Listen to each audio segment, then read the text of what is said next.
Hello and welcome. Today I would like to talk to you about terrorism. Now, I'm sure everyone is aware of terrorism and has heard news about some horrendous act that ISIS has committed, and if not, you should be aware of it.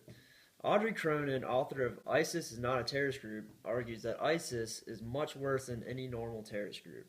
She talks about how terrorist groups are usually small in number, they don't hold territory, and they don't confront militaries face to face.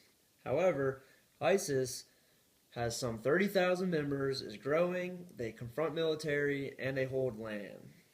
Peter Phillips, author of Terrorist Group Brutality and the Emergence of the Islamic State, created the fatalities to variability ratio. This is something that takes the data and collected on terrorist attacks and analyzes the numbers, and then assigns each terrorist group a number based on what is the biggest threat. Unsurprisingly, ISIS is number one. Now, if you haven't talked about it, you should be talking about it.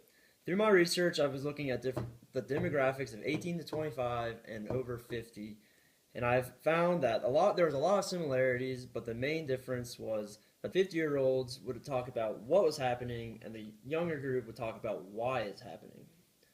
The 50-year-olds would say they would talk about the latest abomination that ISIS had committed, and then they would move on and talk about the other things that they have done. While the younger group would say what had happened and then talk about why it happened, and it would usually move on to the profiling of Muslims, which interestingly didn't actually happen very much when the 50-year-olds were talking about it, unless I interjected and asked them about how they felt. They felt that it was wrong, but they just didn't really talk about it as much as the younger group did. Whether or not you're talking about why it happened or what happened, you should be talking about this. It is a big deal and something needs to be done, and it all starts with discussion. Thank you for listening to me and giving me your time, and have a good day.